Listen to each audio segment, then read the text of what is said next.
Good morning, good afternoon, good evening, everyone. Welcome to this workshop on executive coaching. I would love for you to turn on your cameras. There's nothing as demotivating as talking to black squares. So please let me see you and let me know that you exist and that you're not an avatar or Zara's smiling. Yes, you're real. Look at that. That's great. Thank you, Hadari. Please turn on your cameras. That would be great so that we can actually talk to each other as human beings. Some people are still coming in.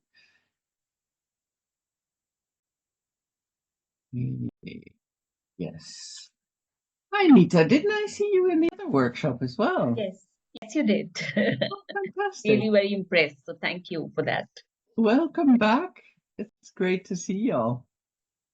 So please turn on your cameras. This is a real request. We have a human profession, so it would be great to see human beings in the mix. Hello, Morgana. Good to see you. Laura, Maria. Hashmat. Hello. Hi. Yeah. So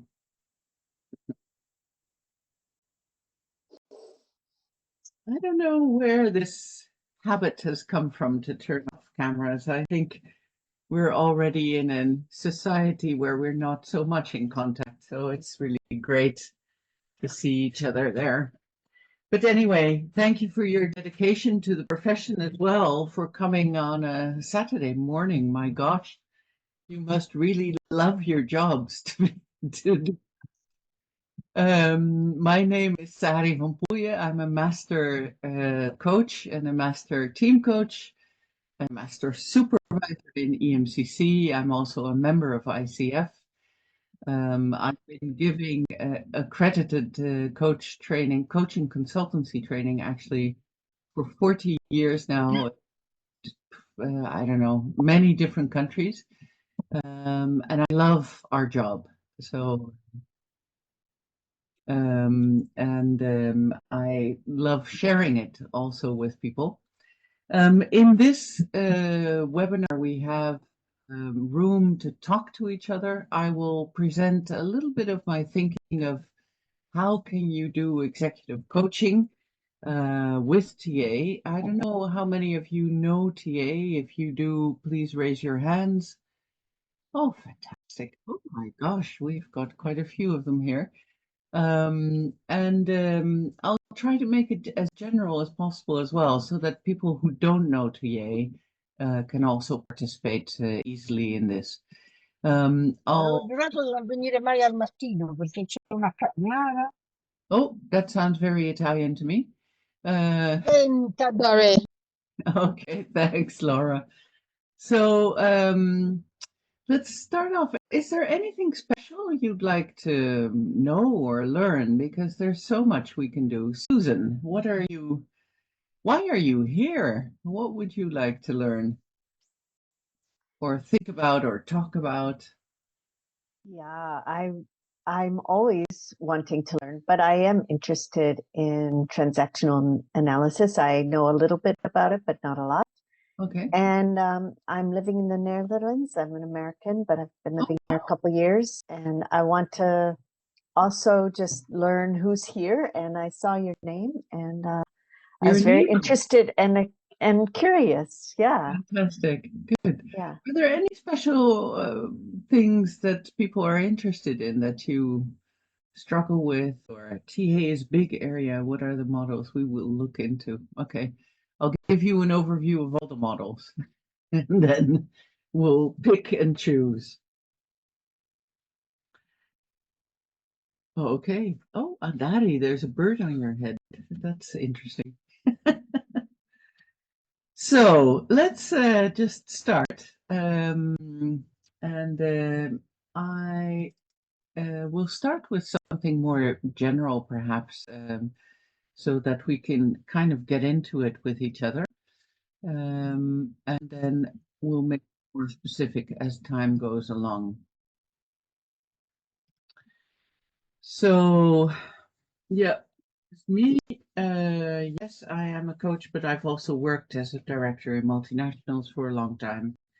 And I'm currently, I just, last year, we finished the book called Seven Perspectives, you can't see it, Seven Perspectives on Leadership, Insights from Executive Coaching. So this is a model of executive coaching. You can get it on Amazon. I've just been talking to Laura that they really should distribute better, but it's been #1 in Holland for quite some time. So it's called Seven Perspectives on Leadership. I am writing currently the book on team coaching. So I really do half and half executive coaching and team coaching. And what I use, and I teach it, of course. So really look at is what is coaching, and then what is executive coaching to me. So these are some general definitions of coaching. So unlocking potential to maximize performance, sustainable change, transforming quality of life, and I really believe all of that. I think what executive coaching in addition has to coaching in general is that you look at the system. So when you're coaching executives, I don't know about you, but they often come with questions about themselves, but more so they come with questions around how do I manage my team? How do I manage the relationship between teams? How do I manage change in organizations? Actually, with my people, they usually come with questions outside, people aren't doing what I say. What can I do? This is this is kind of the questions I get. And then usually I do 3 or 4 sessions, and then the fourth session they say, and by the way, my marriage isn't working either. Can we do something with that? So it kind of morphs into that.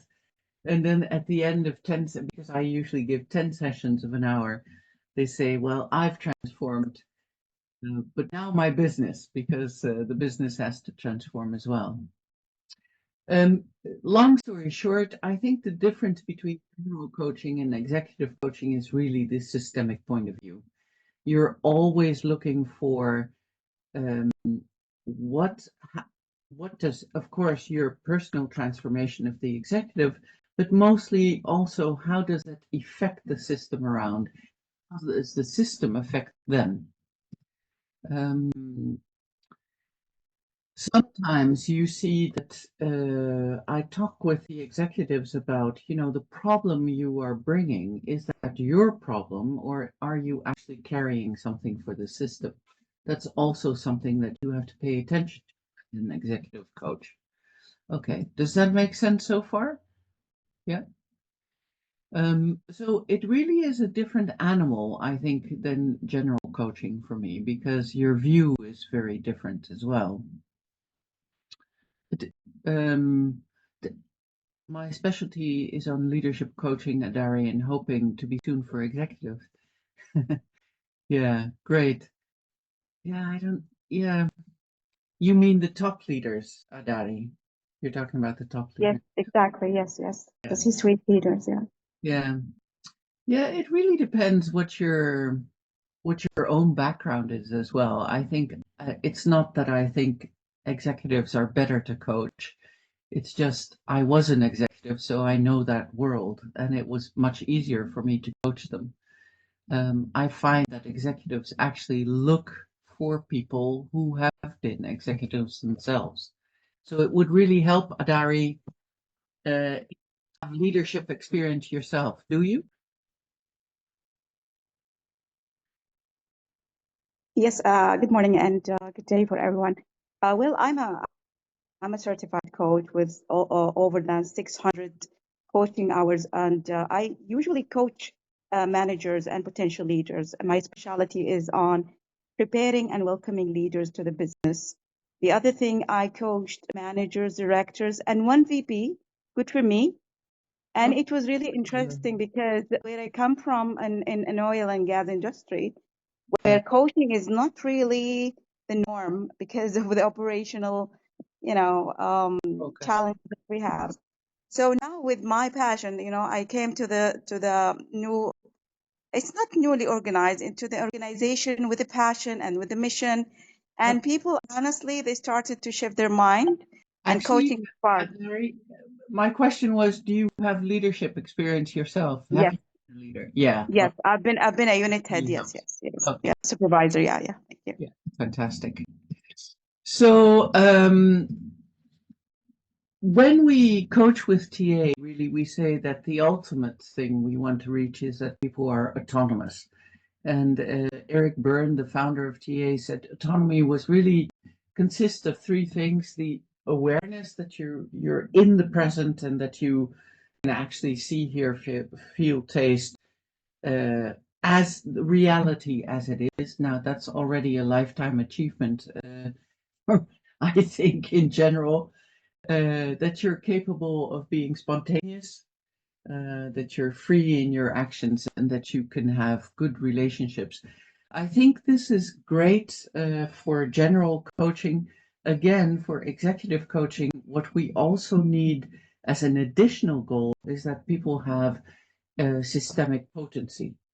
And that's one of the additional goals, I think, in executive coaching for me. When you look at coaching, really there are, you can make models that are really, really complicated and everything, but really we talk about 5 steps. So we talk about contact, contract, problem definition, interventions, and evaluation.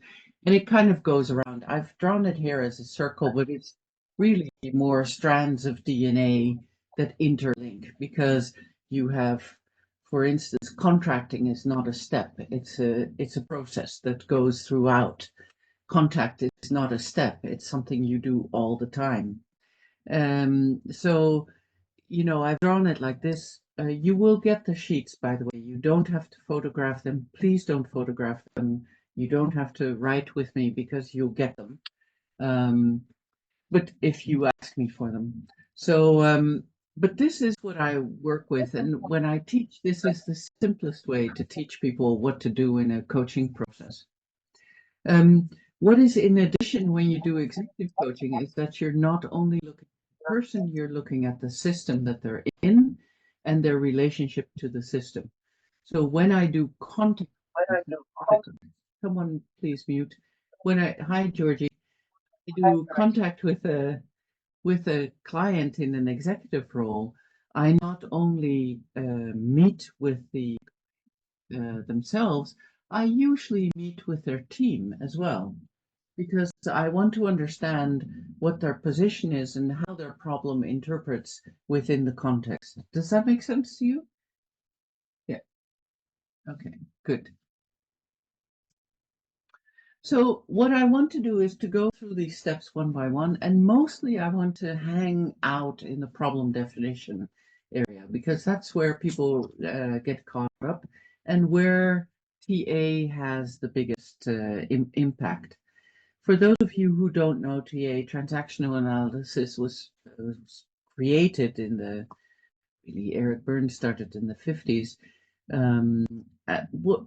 And there's 2 branches of TA. One is really the individual, and most people know that. If I say drama triangle or ego states, parent, adult, child, people kind of go, yeah, I kind of know that, usually. So we've got the individual level TA, which is really, we talk about ego states, transactions, games, script, for those of you who know kind of TA. And then we've got a branch of TA, which is really the systemic TA, which Byrne wrote a book called Structure and Dynamics of Groups and Organizations. And there he describes really roles, boundaries, processes, culture. And to do executive coaching in TA, at least you need to know both. So you cannot work with executives without having a language, if it's TA or not, for both individual change and for organizational or systemic change. For me, I've been using TA for 40 years, and the reason for it is that TA gives a language to describe patterns. And so every concept in TA describes a pattern. So if we talk about ego states, an ego state is, we have three ego states, inside of us: parent, adult, child. An ego state is a pattern of thinking, feeling, and behavior. When we talk about transactions, we talk about patterns of stimulus and response. When we talk about games or conflicts, we talk about non-problem solving patterns of behavior. When we talk about script, life script, what is your life story? We talk about a story with a beginning, middle, and an end, ending in a known payoff. So every concept in TA describes a pattern. And that's why it's so useful for executive coaches, because I think at the highest level, our job is to interrupt dysfunctional patterns. We learn patterns when we're very young, and we can talk a little bit more about that in a second. But we learn patterns when we're very young, and they work as long as we're in the same context, or we misinterpret the context to be the same.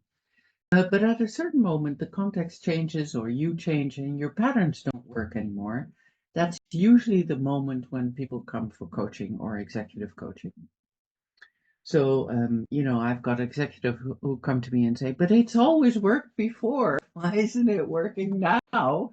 And then I go, well, you've changed, or the context has changed. In any case, your pattern that brought you success before isn't working. So we have to start within the coaching. I'm a strong believer in creating awareness of the patterns people are in, and then seeing if we can create new patterns that are more functional today.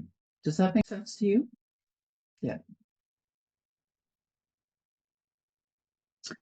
Sometimes that's really painful because people have invested in their patterns for a very long time, usually a lifetime of investing in the same familiar patterns. And changing patterns isn't easy. Anyone here, probably as a coach, you've gone through your own personal change, and yeah, it's easy to do in your head. It's very hard to do in life and consistently. And it takes, unpeeling and then letting go and then creating new things that are more healthy for you, hopefully. But again, so executive coaching is something, it's not only individual, it's systemic. We have to focus on both the person, the relationships they can form, how they manage their teams, how they manage the relationship between teams, how they manage culture, how they manage power. So it's a much bigger scope as in executive coaching. The second thing is find a language which will help you create awareness of patterns, because I think at the highest level, our work as coaches is to interrupt patterns and to help people create new ones. And then the third thing is TA is great for that, because every concept describes a pattern. Okay. So let's see if there's any questions so far. Is this still interesting to you, or just blah-de blah-de blah? We're still there. If you have any questions, please tell me. So is this Dongwei? Hello, sir. So we're doing all right? Very much so. Very Thank much so. you very much. Makes sense. Makes sense. Great sense. Yeah. Just a quick cut in. I'm doing some top executive coaching right Fantastic. now in China. So what you've mentioned is so relevant, very much relevant to what I'm doing. So I like it. Where are you in China, Dongwei? I'm in Beijing, the capital of China, capital of Beijing, I've China. worked, Yeah. worked. I'm working with the multinationals, mostly from around the globe. Fantastic. My clients coming from them. That's great. That's great. Okay, so Maria, are you an executive coach as well?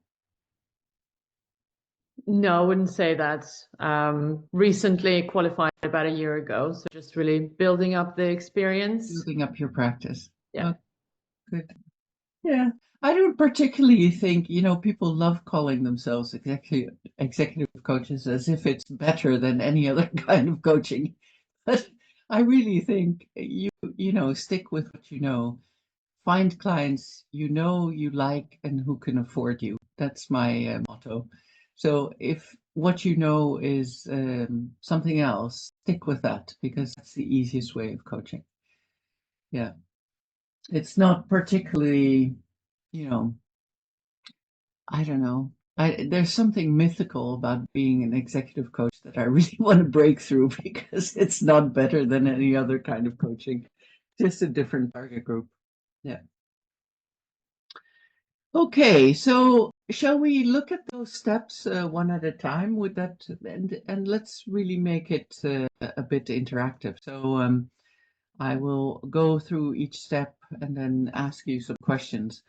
I know it's Saturday morning, but still, it would be great to get to meet you a bit more. So let's talk a little bit about the contact phase. So I don't know about you, how you get your clients, but usually I get clients either through word of mouth. So people, I'm kind of the secret weapon here in Holland. It's very small, really. And sometimes I have to go to these conferences and I see all these executives standing, and I know I'm their coach, but they don't know from each other that I'm their coach. And I kind of feel like Jane Bond, oh, God, they're all using me, but they don't know it.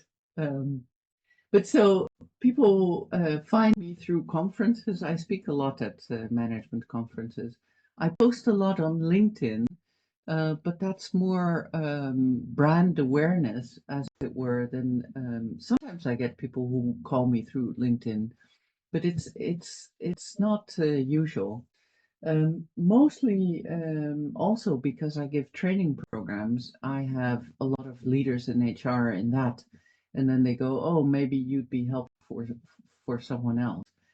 I'm especially with, not in general coaching, but especially with executive coaching, they choose me because one of their executive friends has chosen me before. That's more the way it happens. I don't know what your experience is, but they tend to talk to each other. And also, I think they choose me because I have been an executive. So anytime you've been a leader, that really helps with executive coaching. Writing books and articles really helps as well. It doesn't make you money, but again, it creates brand awareness. Those of you who think you'll get really rich by writing, it's not true. but but it does give a lot of brand awareness and legitimacy. One of the really important things to get clients, I think, is that you have clarity about your own purpose. And this sounds really vague, but I've found, calling yourself an executive coach in general doesn't really help. Using really glib AI language doesn't help to describe yourself. You really have to find what is it that I can do that nobody else can do because of the way I've lived. And, at an even much deeper level, what have I gone through? How can I change my pain into a contribution for others? Usually the things you've missed are the things you get best at. If that makes sense. I see Susan is going like this and Georgie is going like this. So, for instance, I'll give you an example. I grew up an expat kid, so we moved countries every 3 years. So I got really good at creating community around me very, very quickly. And that's actually what I do in business as well. I help them create community very quickly because I know what it's like. To give you one example. So one of the things you have to think about, I think, what I would urge you to think about, let me put it that way, is what is it that I can do that nobody else can do because of the way I've lived? And that is probably what you can offer people in executive coaching. Georgie, you're going like this, and I can see you're thinking. What are you thinking? Well, well, I'd be honest. I'm thinking about this a lot, and there is two sides of this because I work with executives. It's not the amount of practice I would love to have, but it's distant.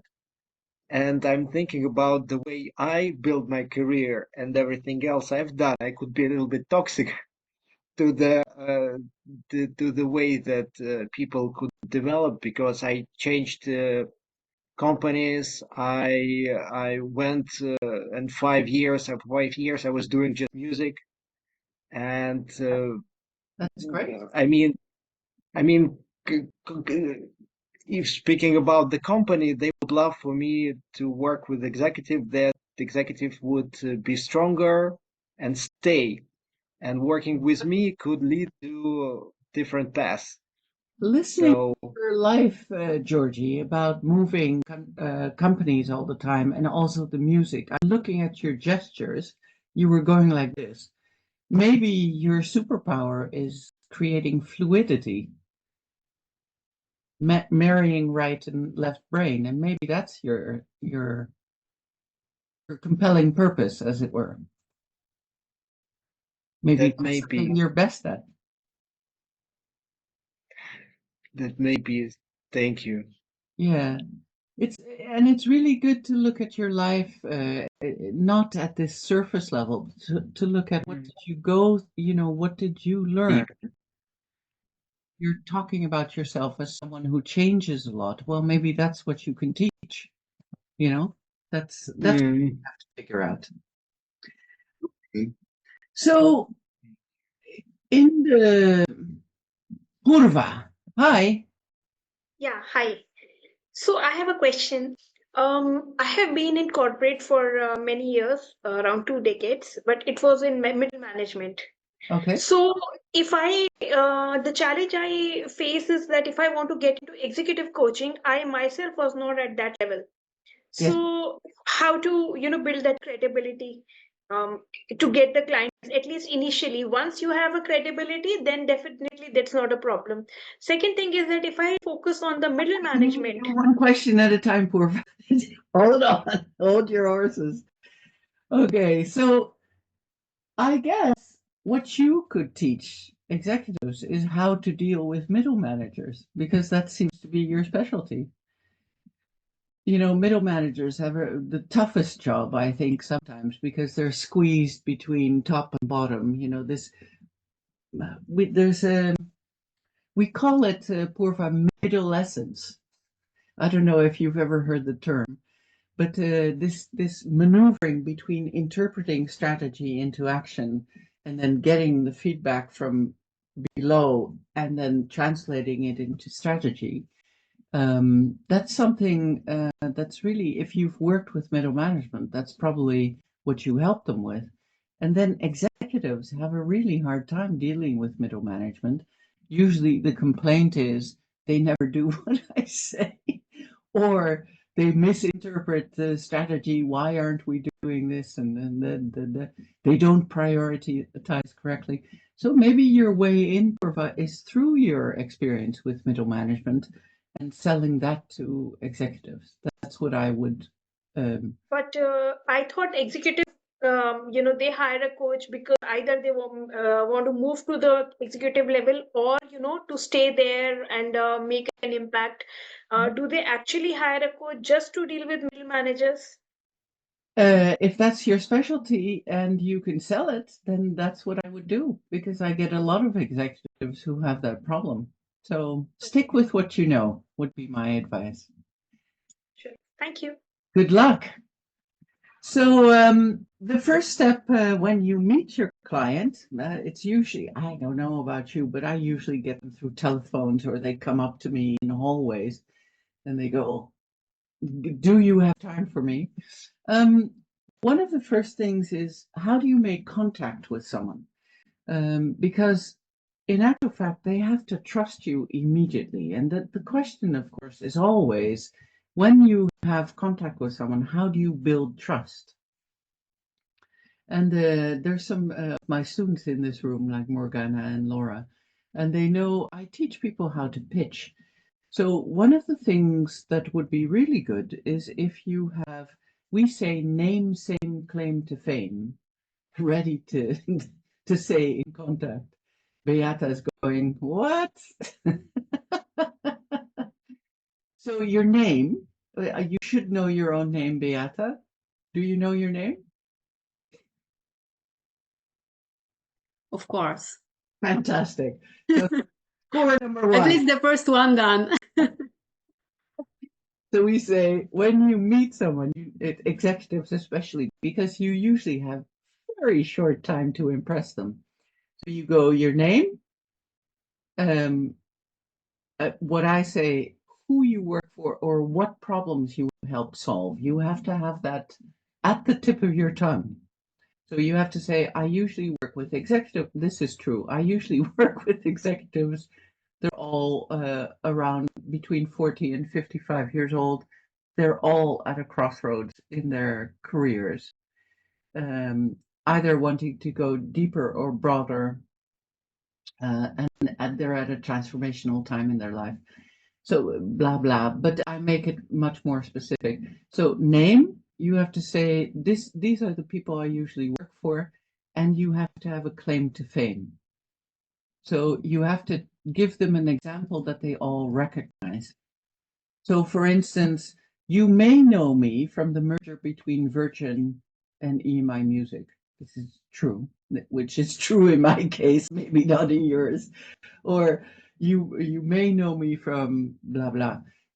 What executives need is a handle. So you need to have a story about what is your handle, and you have to be able to say that within 3 minutes. So, and it sounds really, in a bad sense, American, but really, you have very short time to impress executives. They should switch off after 5 minutes. So this is the ADHD executive suite here. So Zara, when you meet Haya, where are you? I'm from Armenia. I'm in Armenia now. Where are you in Romania? No, Armenia. Oh, Armenia. Oh, Yeah. fantastic. Great. So Yeah. what do you usually say when you want to impress that you are the one? You are the one. No, I'm not currently fully integrated into coaching. It's just my new steps in coaching. Yeah, I'm just very interested in executive coaching, and so I never done yet any executive coaching meeting. But if you had to introduce yourself, what would you say? My name is Zara. That's a great start. Yeah, I'm Zara. I'm good at maybe dealing with internal, external auditors and companies. Fantastic. Yeah, I'm very good for expats, maybe because I think I had enough experience in moving from one country to another country, so I can find my insight in dealing with this country movement, culture, traditional integration stuff. So, and what was the third one? You may know me from, yeah, you may know me from maybe your friend or your colleagues. Something that have you is there a project or a work achievement you're proud of? Not yet. Oh, come on. Oh, come on. There must Maybe now you may know me from the project of this audit company did for this bank, maybe. Okay, fantastic. Yeah. My name is Zara. I'm a specialist in international auditing. Yeah. which is a skill that most executives don't have. Mm-hmm. You may know me from the successful audit of the bank in Yeah. blah. Yeah, that's right. Cool. Cool. I hire you. That's fine. Something like that. Okay. Yeah. So this contact phase, what you really need to establish very quickly is this trust. And they trust you if you've got references and if you've achieved something. That's what executive trust you for. So you've got to have that story ready. I start every meeting, no, every conference, every whatever, I start with, not here, but introducing myself with something that they can grab. That's what they come back for.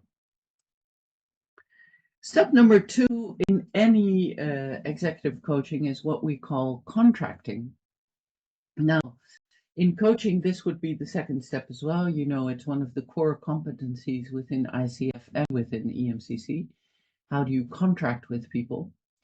And it's interesting. TA has a very, very specific definition and way of contracting. And that's why I love TA.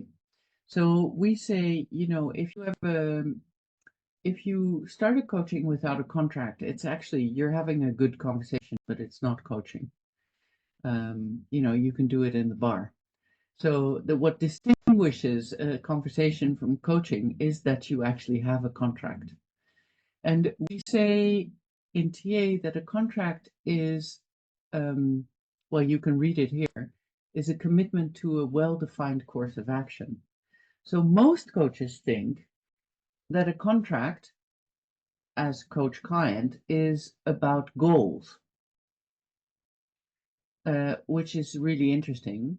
But I think this is a more realistic definition of contract, that you can agree with each other, these are the goals, but we agree how to get there together. We agree the action plan, because you can never guarantee the outcome of a coaching. That's a really important thing to learn.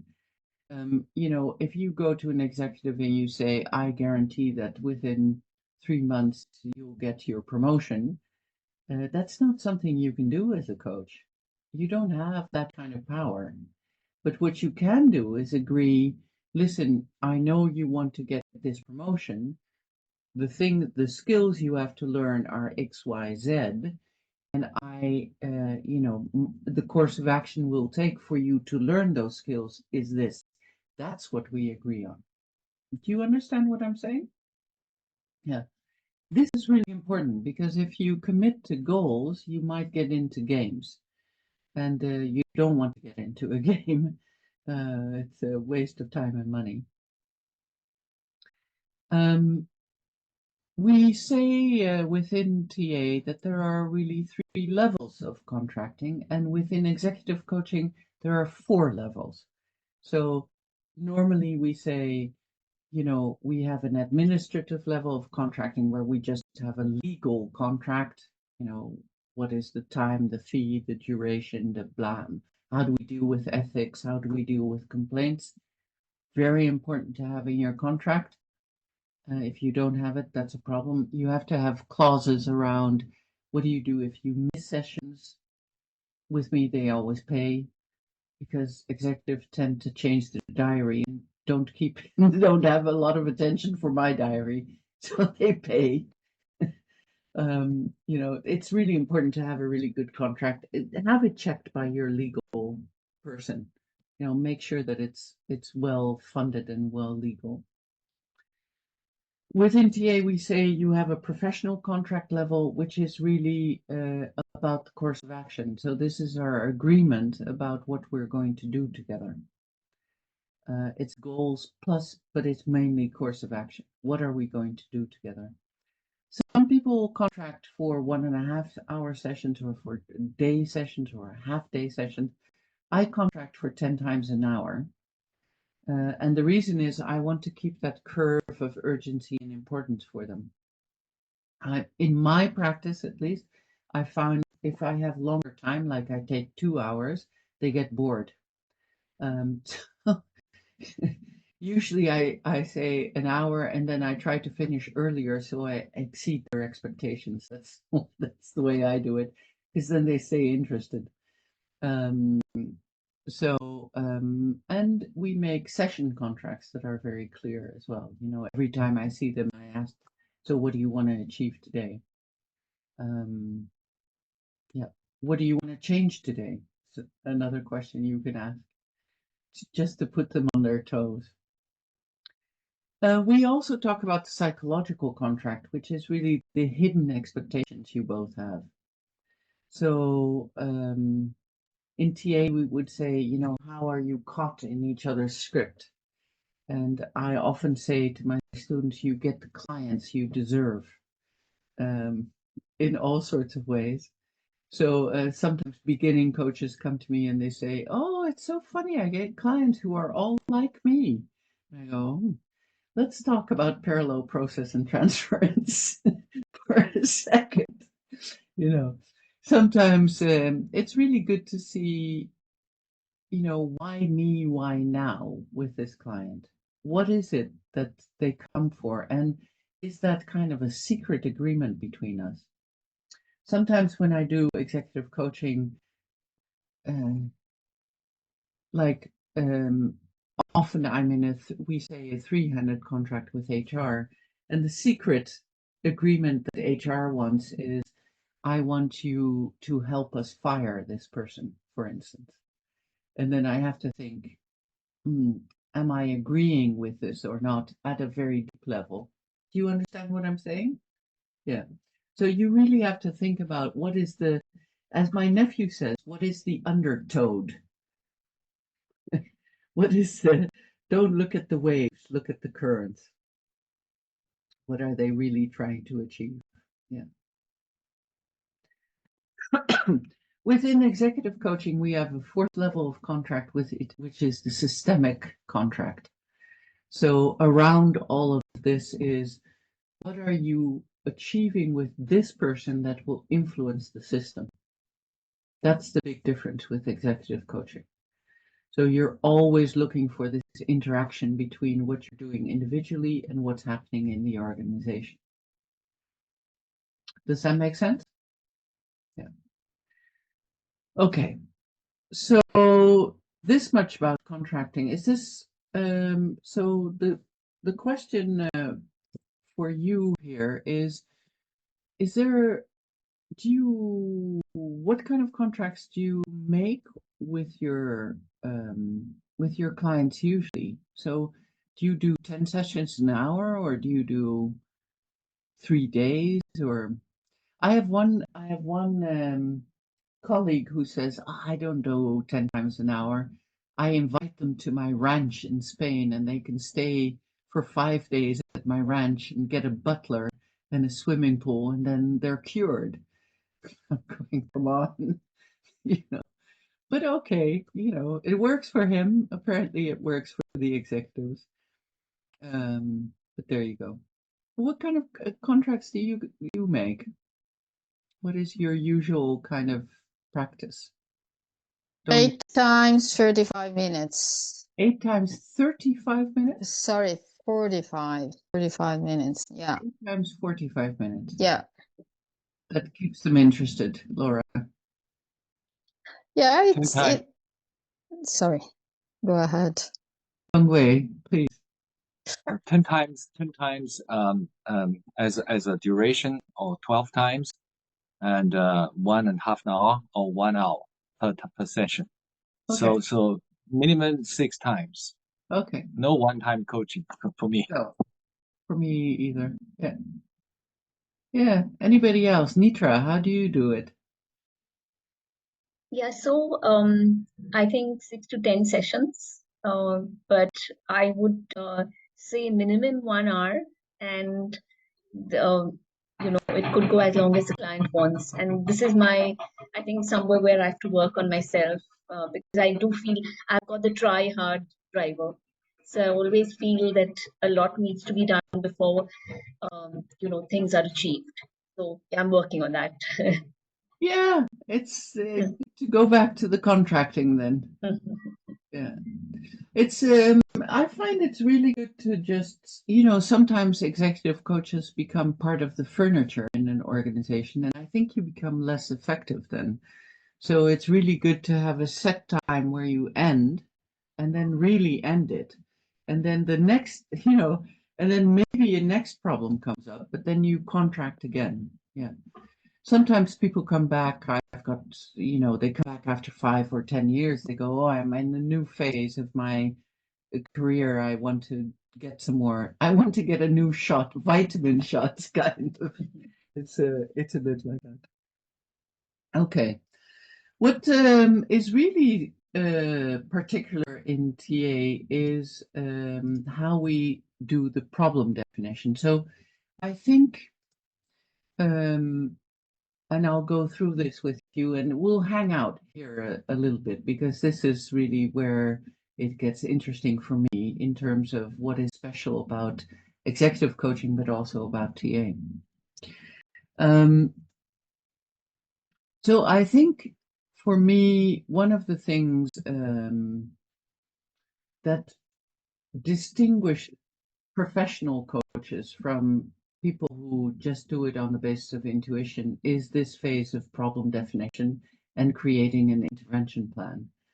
So I get a lot of students who sometimes are really experienced coaches, but I ask them, so how do you know where to do an intervention? And they go, I do it all intuitively.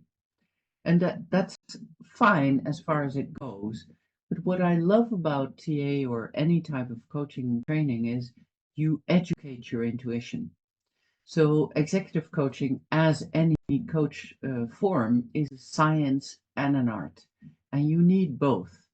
So the art part is the intuition part. That's great, but you need to have the science part to know where to hit with your hammer.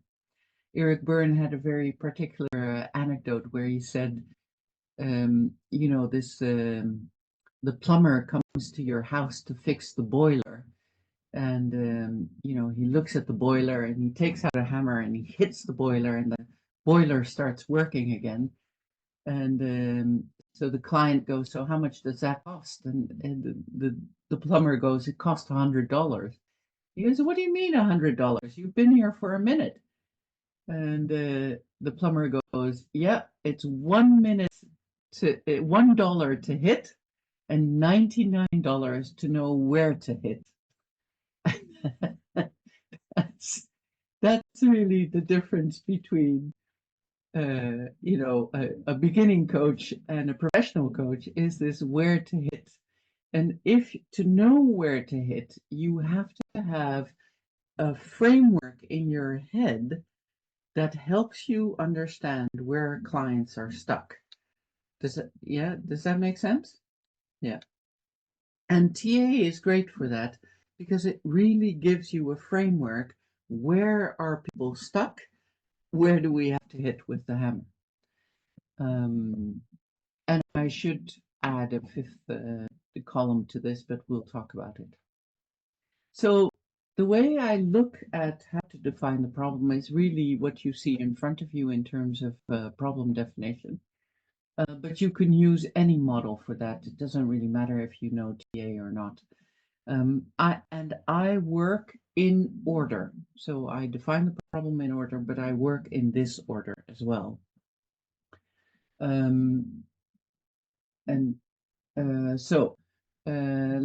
Let's go through this. Maybe it looks a bit complicated, but it's really not. So I like simple things. So what I start with, I've seen you, Purva, but just hang on a second.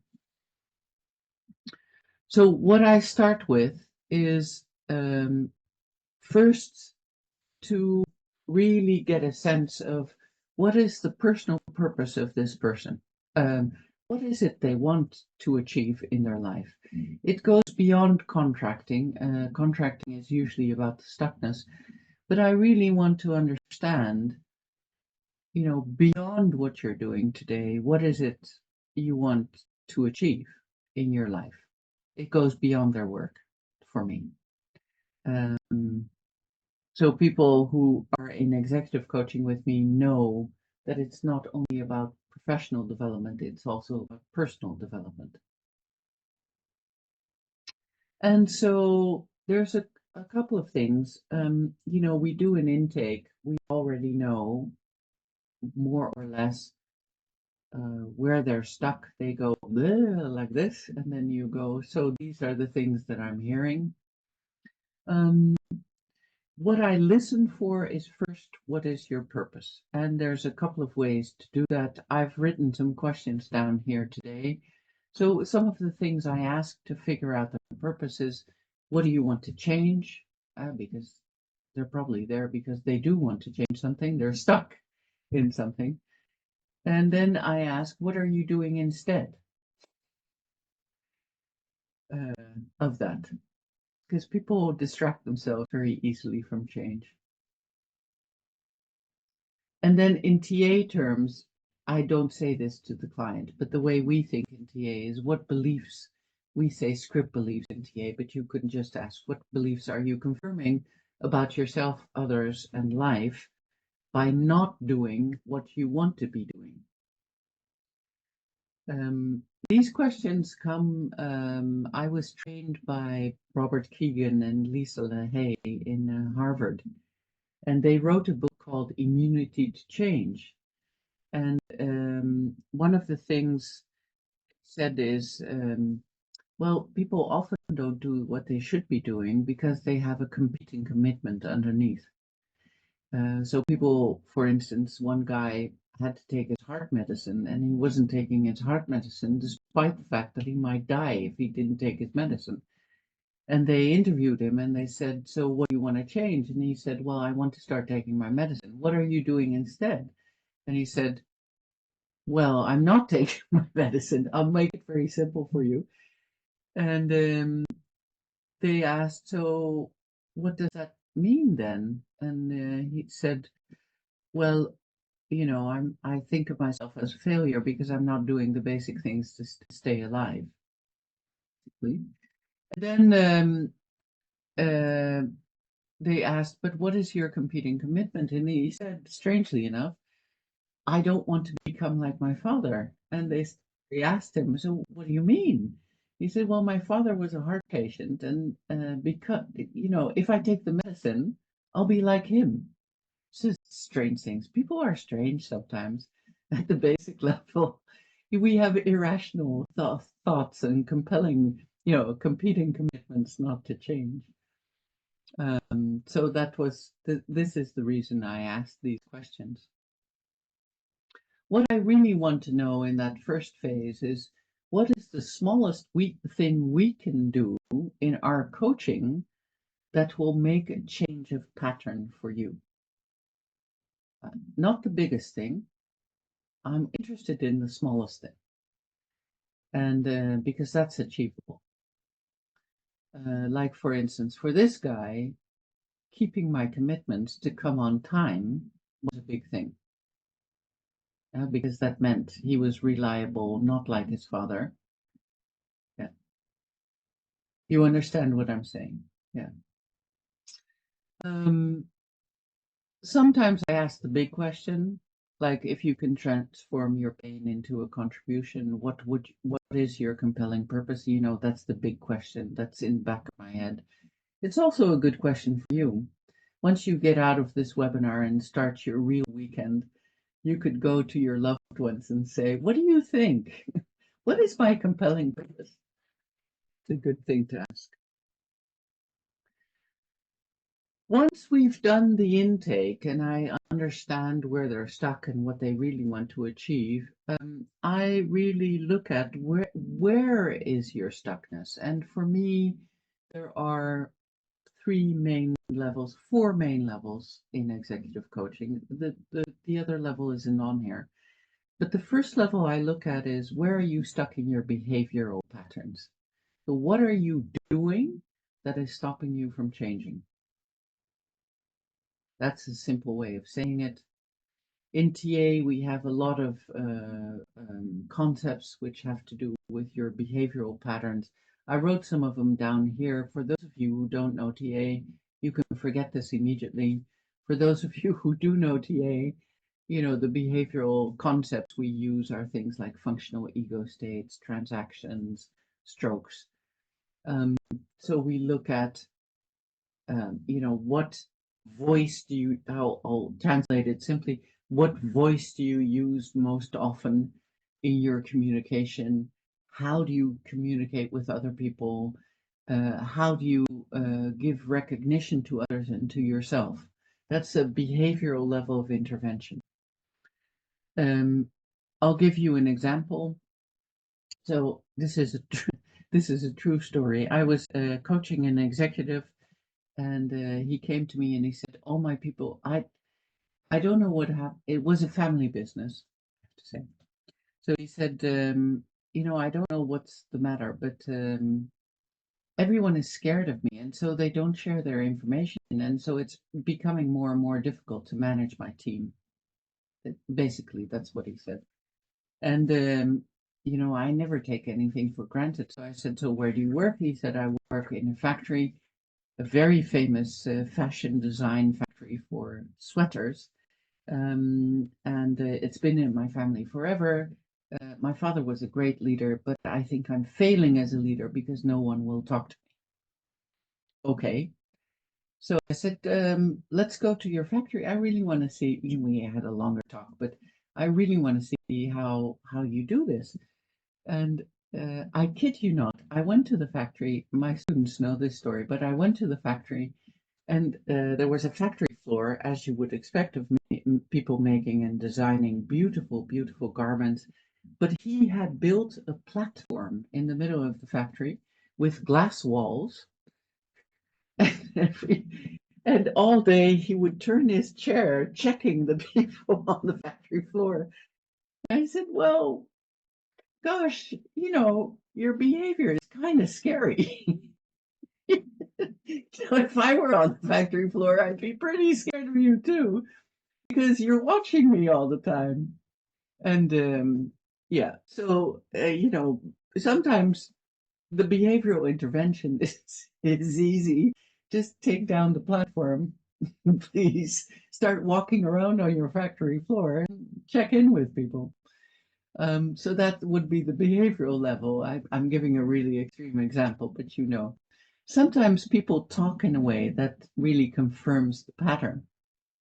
So I had another executive who said, you know, we have stand-up meetings every Monday, but nobody ever does what they commit to. And I said, "So what do you do if people don't do?" I start shouting at them that they should work harder. And I said, "So what happens after you shout?" "They do less." This was, sometimes people are really caught in their own patterns. So then, as a coach, you know, the easiest level of intervention is behavior, to teach people to behave differently. It's the short-term intervention. It takes you about 6 months to teach people different behavior. So, you know, you can teach them how to talk differently to people. You can teach them how to give recognition, catch people at doing things right instead of catching them at doing things wrong.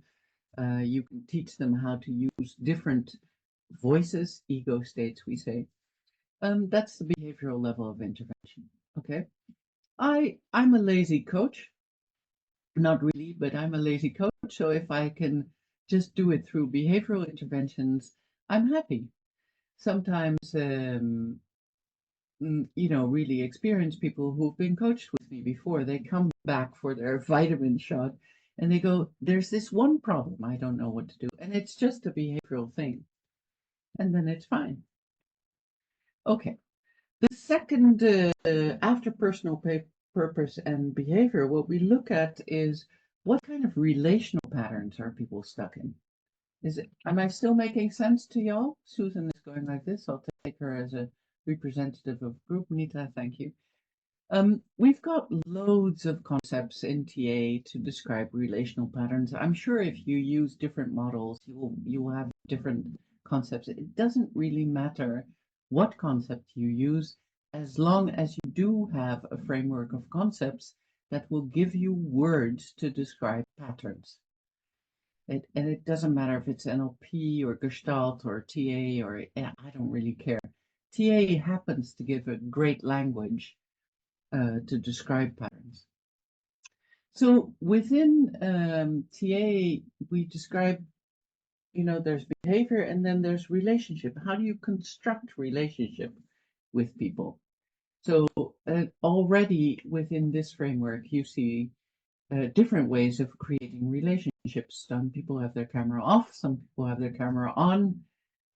Some people talk to me, some people don't talk to me. The way they talk to me, they're already creating relationship. And that tells me a lot about where people are stuck or not stuck in their relational patterns. Within TA, we have names for this. So we talk about, for instance, discounting, games, rackets. We talk about that's the external relationship. We also have a relationship with ourselves, So the thing that my executive clients come with most is games. So one of the things most executives come with as a complaint is I'm stuck in non-problem solving patterns of behavior that don't lead to a result. A game is exactly that. We say that most people know the drama triangle. Do you know the drama triangle? Persecutor, victim, rescuer? Yeah, kind of. Yeah, that's a form of describing games. A game is like, the conversation you have about putting out the trash, really. So you start with a conversation at home, like it's your turn to put out the trash, and the other person goes, no, it's not, I already cooked, and go, no, it's really, we talked about this, it's your turn. And this escalates, and then someone says, but if you really loved me, you would put out the trash. And then they go, one person walks away and says, oh, I always have to do everything around here, and the other person walks away and goes, nobody loves me. This is, I'm describing it as a joke, but actually it's a thing. These kind of games where you go towards the same ending all the time is a thing that businesses lose money on most. It's the most expensive thing in organizations, that they're stuck in these non-problem solving patterns of behavior. Thankfully, in TA, we have, a way of describing it and a way of getting out of it. So what I'm saying is, as an executive coach, I look at personal purpose within the context of the company. I look at behavior, and then I look at what patterns are you stuck in the relationship with your employees, with your peers, and with your authority people. That tells me a lot about their here and now situation, but also it's an echo of their past, usually. People tend to repeat patterns of behavior they've learned when they were very young. And so it is really important for us as executive coaches to also do this exploration of, what are you familiar with really? And is this what you still want in your life? This guy with the platform, what he told me when I got to know him better, we talked about the platform and the glass house first. But he said he came from a Jewish family, and his parents had been interned during the war, and he really, as a child, picked up this feeling in the house that nobody was ever to be trusted. And so you could see he'd learned that as a kid. And he carried that on in his daily life, but also in his management style. And so the story behind it, we did a behavioral intervention, but the story behind it is really about what is your premise when you create relationships at your work? And can we break through that? Does that make sense? Yeah. There's lots of techniques for this, but I don't think we have time for techniques, but I want to give you the framework, how to think in terms of problem definition. So do you have examples of relational patterns your clients are stuck in, or relational patterns you're stuck in with your clients? Anyone? Susan, because you were nodding and smiling. So. I was just thinking of a client of a startup that hasn't matured. Yeah. And it's in Asia, and I was living in Asia a lot of years. And but the founder is American, who has fully, I don't know, in many ways acculturated, but in many ways not. But I was thinking about how many formal and informal sessions we've had, and how far she has come. But the pattern thing, and if I point it out, or if we have a discussion and she names it, it's the behavior change. It hasn't happened at a deeper level. The motivation, because the company is so needy, so she can just stay busy and doing all those things, but the patterns haven't changed. Even if she's aware, she can name it. Other people have named it. She can say other people have named it, but this shift hasn't come, and she can stay stuck. So I was thinking about that. Yeah, so you've helped her change her behavior, but listen to yourself. Name it. But listen to yourself. You describe the organization is needy. You're taking something from your client, which I think isn't yours, perhaps. Description of the organization as needy is a problem. So because if they're needy, it sounds almost like they have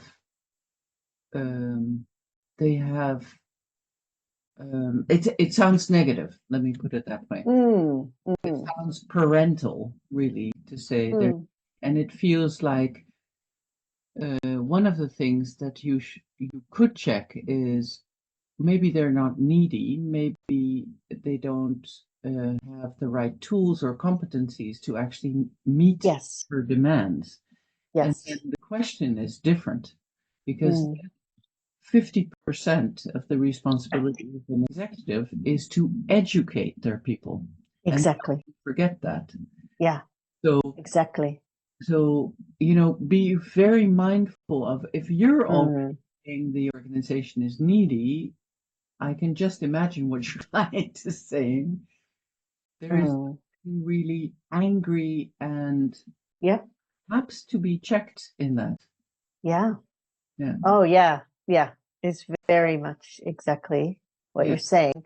But then, and I find this with other leaders as well, is the trap is they don't have money, right?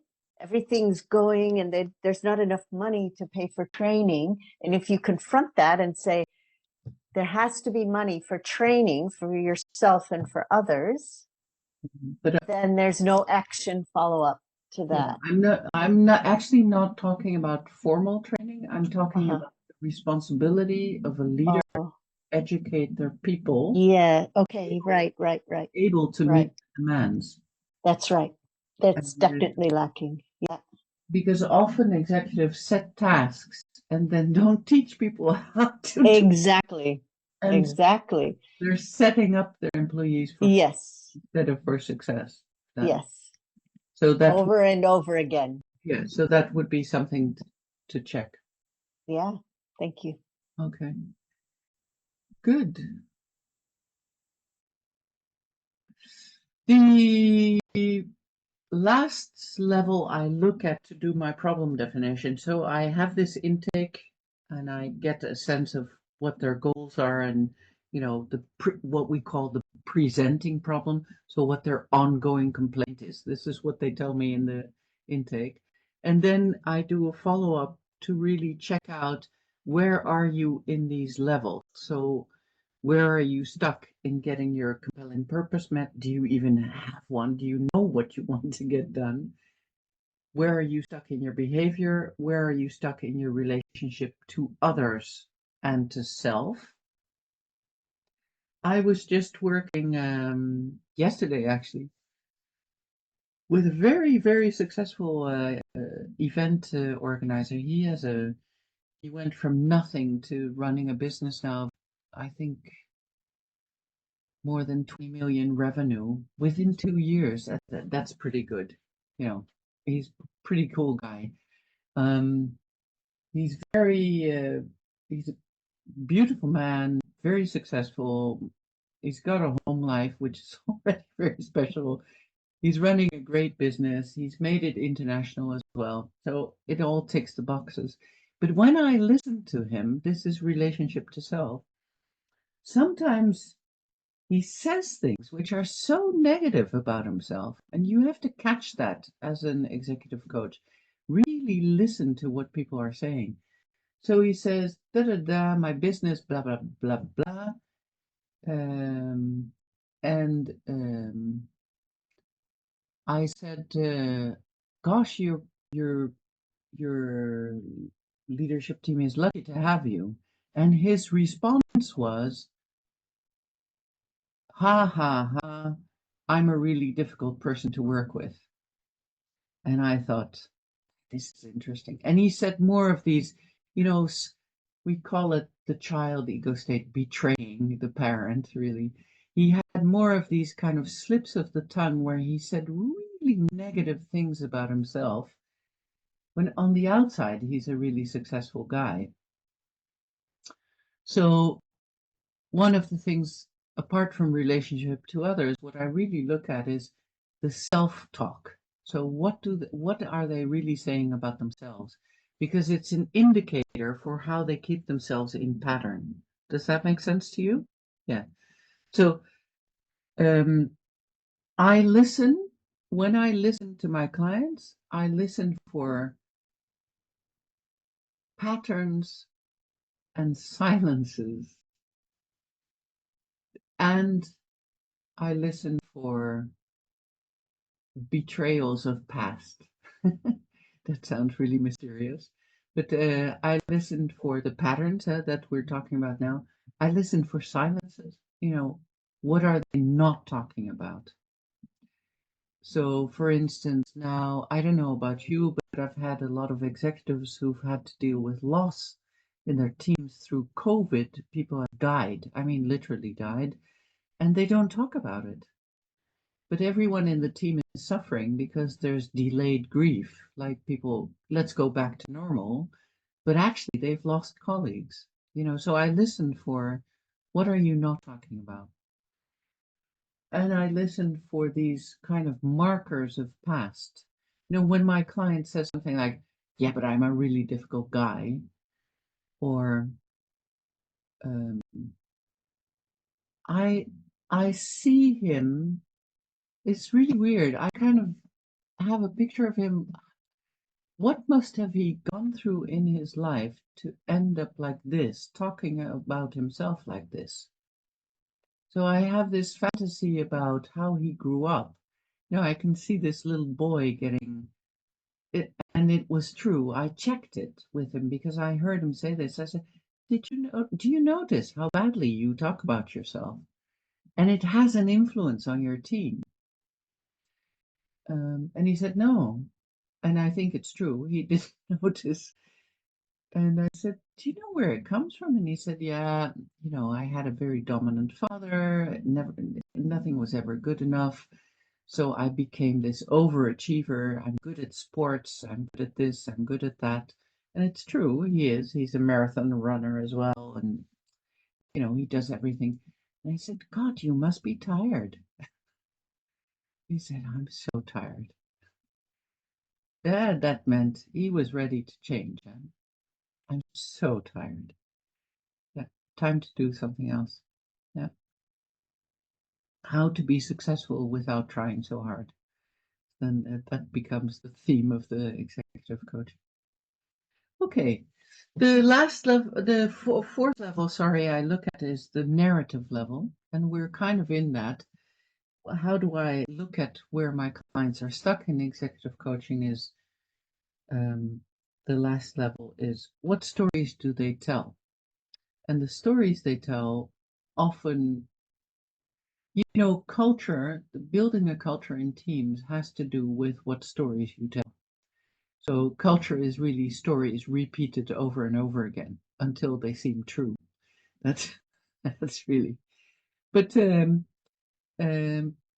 TA we have a concept called script, and a script is really the unconscious life plan created in early childhood, confirmed by life events and parental figures, ending up in a known payoff, we say, a known payoff. And a payoff is, at the simplest level, the payoff is your favorite rotten feeling plus your conclusions about yourself, others, and life. That's what a payoff is. Sometimes Eric Berne asked his clients, okay, so if you keep living like this, what will be written on your tombstone? Which seems really morbid to ask, but it's a really good question to ask. If you continue doing like this, how will you end up? Maybe it says, he worked so hard, but never found love. Is that how you want to end up? Or, I helped others so much as a coach, but I never helped myself. Who knows? So at where I look really at this level is the stories, the traumatic key events in their lives that they haven't resolved yet with themselves or with their team. I look at the payoff. Is that what you still want, or can we think of something else? You're going to end up as something else.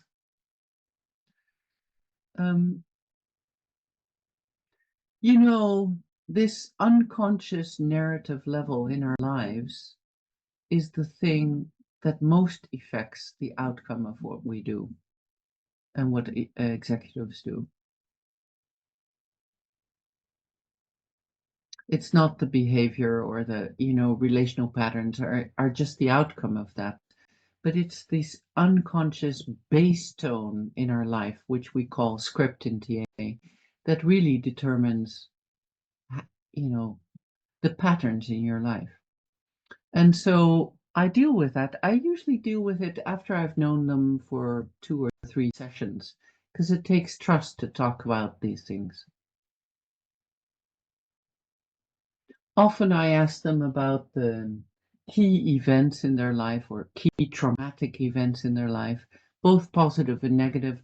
And then we look together, is there an underlying story to this that you keep repeating? I remember in my life, I had a corporate career for a long time. I was very young. I started as a director at KLM, Royal Dutch Airlines, when I was 26. I'd already had my business for 6 years by then. So I started my own business at 21. And then at 26, I got headhunted to be a director. And then I went on from there. I got higher and better jobs. But each time I was recruited for different companies, and I was always just under the leader, creating the change and solving the big problems. And someone asked me, why are you doing this? And I kept giving this kind of social level answer. And then finally, one of my best friends asked, but why do you do this? You don't have to do this. You've got your own business as well. And I heard myself say, and this is weird, but I heard myself say, if I can change a multinational of 200,000 people, maybe I'll still be able to change my family. And I thought, what? Where is that coming from? I caught myself saying this, which is really weird.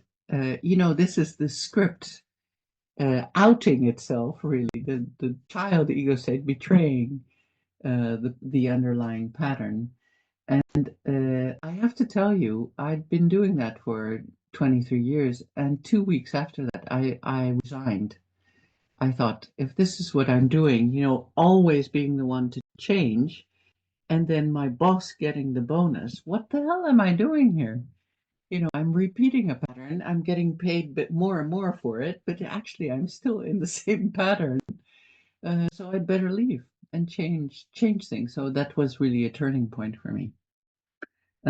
So this is a personal story, but our clients do it as well. They're stuck in these life patterns, this story that seems different all the time, but is actually, it ends up the same way every time. So this last level this fourth level where I look really both in terms of problem definition and intervention is, what story are you telling about yourself, about your team? How do you repeat that story all the time? In a team I once had, I was called in by the executive. It was a medical team in the pharma industry. They were very successful, but the story in the team was, we do all the work, nobody recognizes us. These were really highly paid guys. I'm talking really highly paid people. And I was talking to the executive, what is going on? Where does this come from? Partly it came from him. So he told me about his family situation and what he'd gone through, etc., etc. But partly this team was not recognizing the moments where they were actually honored for their success. But they had this story that was stronger than the recognition they were getting. So, do you understand what I'm saying? Yeah. So one of the things I did with this team is I gave them ping pong bats and I put a picture of Calimero on it. Do you know Calimero, the little duck who says it's not fair, life is not fair? No, anyway, it was a cartoon figure. And every time someone started saying, but no, we're the best, but nobody recognizes it, they started holding up these these ping pong bats in their meetings. It got so, people laughed. It got so funny that they stopped complaining, actually, which is what I wanted. I wanted to break through the story. Okay. The level that's not on here, which is important for executive coaching, where I look for the problem definition, but also the intervention, is how does your professional, personal problem relate to what's happening in the system? And it has two sides. As an executive, what are you carrying for the system that's not yours? So, and the other side is, how do you represent the system and what can you do to change the system if it's bothering you as an executive? Because you have that power as an executive. So the column that's not on here is really the systemic column that you need as an executive coach. Okay. This is a really long story and we're really near the end of our time. But I just wanted to give you a taste in the short time we had about what is coaching to me, what is executive coaching, how do we contact, how do we contract, what levels do we look at in problem definition. This is also the order in which I do interventions. So I have a session on purpose, then on the behavior, then on the relational, then on the narrative level, and then I look at what is the systemic effect of your behavior. Can we change that? So I've gotten quite ordered in the way I intervene. Okay, so any questions or comments? Was this Nita? You have a question Yes. still before we end? And Yeah, I just question. I'm curious to know how impacts of your life script are brought into the systemic approach that one takes for, okay, just a it. second. Can you ask it again, but simpler? So, okay, sorry. Um, I'm just wondering that, there's certain events come out in your life script, right? Which is affecting your behaviors or your relationships, etc. Yeah. How do you sort of weave that in with, say, a systemic approach and what effect it has on the system? Yeah. Yeah, unfortunately, Nita, we cannot change the events in our life. We can't go back in time and change the events. We can change the interpretation of the events. So I see part of my responsibility as an executive coach is to help them change the stories about themselves, but also the stories they're repeating in the team. That's the systemic element. Often the founder, I remember one director I was coaching, and we were doing a team coaching as well. And I asked him, so what would you like the team to be? And he said, I want the team to be like a family. And, okay, this was the strategy division of a very big postal organization. And I said, well, there are many kinds of family. what are you talking about? And it seemed he was, I worked with him personally, and he told me the story that he was an only child, and as an only child of an expat family, he was very lonely.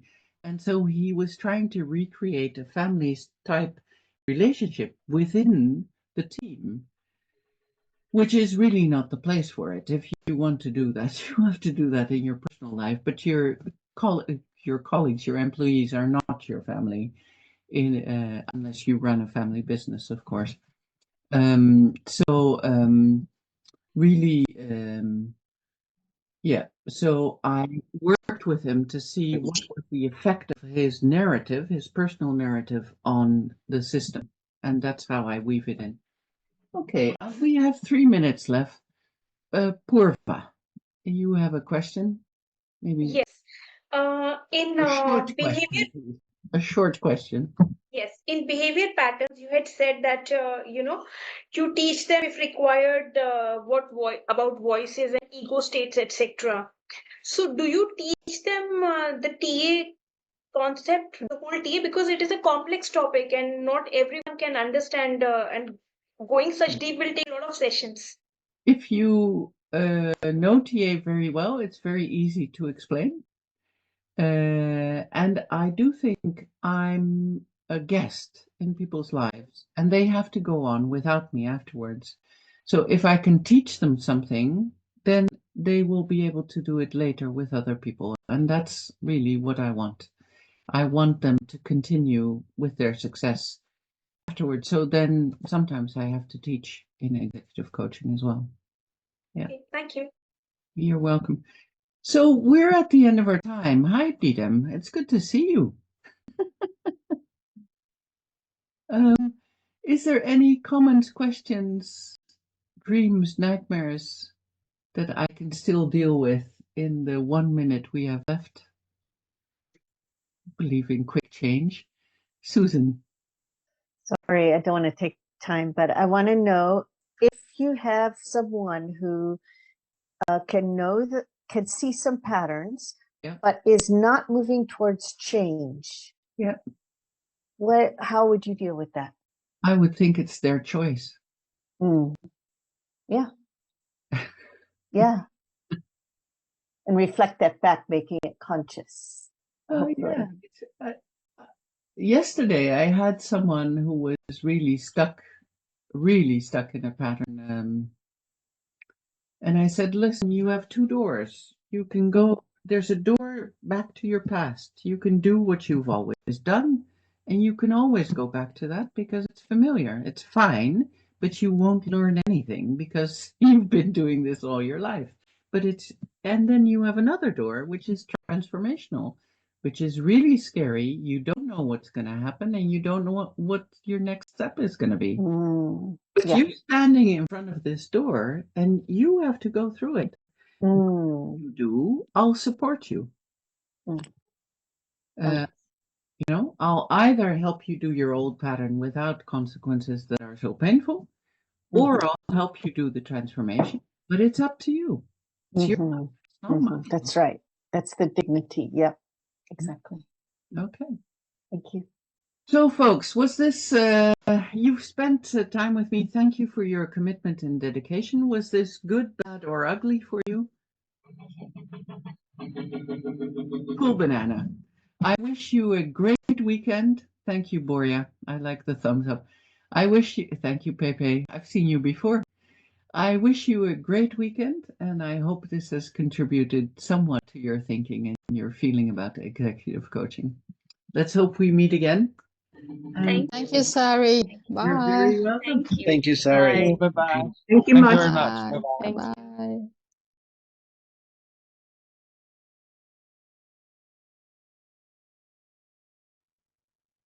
You gonna hang around, Morgana?